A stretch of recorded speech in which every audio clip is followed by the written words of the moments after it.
कि पढ़ाने में जिनको जमाने लगे हैं, पढ़ाने में जिनको जमाने लगे हैं, वही आज हमको सिखाने लगे हैं। जिनको सिखाया कि चलना संभल संभल कर, वो हवा में कबूतर उड़ाने लगे हैं।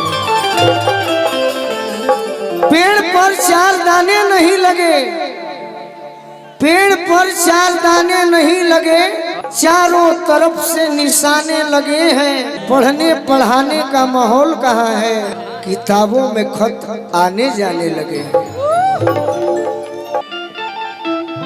तो बड़ा सुंदर वायरल होता, सब कलाकार लोग हमारा संगे बा। अजय हमारे शिकायत कैले बा कलाकार में, अब हम जवाब ना दे। वो कलाकार के हमारी जनता हमारा के जे गायक मानेला, जे फालतू बोलले बा हमारा बारे में, राख लगा के जीभ खींचे का औकात हमार जनता के ही बा, हमारे कलाकारी के बा। हम अपन गाना गाई कि हमारे खिलाफ बोलो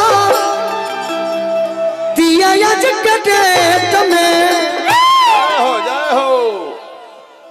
कि हमारे खिलाफ बोलो दिया आज के डेट में, जकरा के हम ही लांच कोई नहीं मार के तुम्हें, जकरा के हम ही लांच कोई नहीं मार के तुम्हें।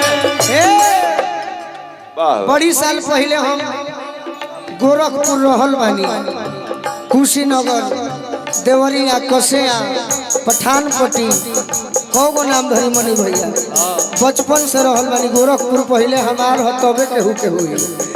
हमारे खिलाफ बोला दिया आज के डेट में, हमारे खिलाफ बोला दिया आज के डेट में। ये चाहो तू जाने लुनू, जे करे के हम ही लांच कोई नहीं मार के तुम्हें, जे करे के हम ही लांच कोई नहीं मार के।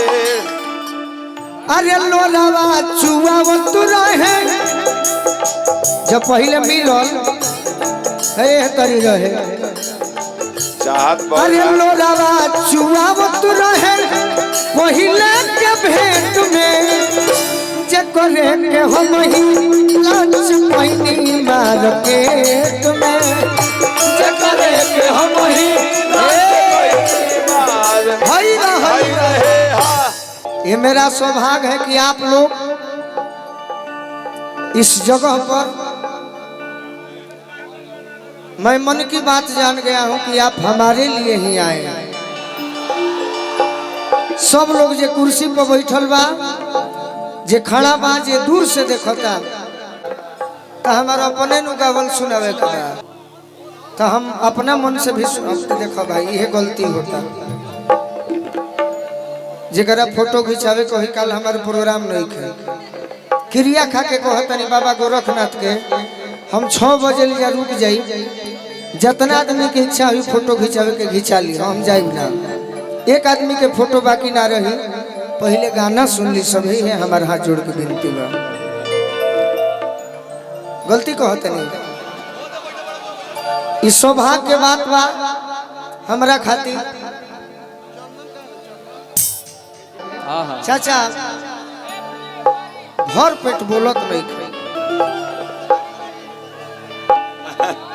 इस सौभाग्य के बात बा। विधायक जी के हम ये शुभकामना देव कि हमारे विधायक जी सुरेंद्र चाचा आजीवन विधानसभा के विधायक बन के रहे, आजीवन। बाकी रौरा मंच पर आई, अब पहला बार जीवन में एगो विधानसभा के विधायक, वो उत्तर प्रदेश में फाजिल नगर के, हमार 300 किलोमीटर दूर घर बा, हमारा के बोलावे खातिर हमारा दुआर पैनी, गरीब से जवन जुड़ल बनल, हम विधायक जी के कम समय में इज्जत भी कैली। तो हम चाहब चाचा से कि रौरा मंच पर भी आई, इ लोग के हम हटा दे, बाकी रौरा हमारा खातिर आई, मगर भतीजा मानत हो। तब पहले श्रोता के झुमा लेता नहीं, बाद में रौरा के बोलावल जाए।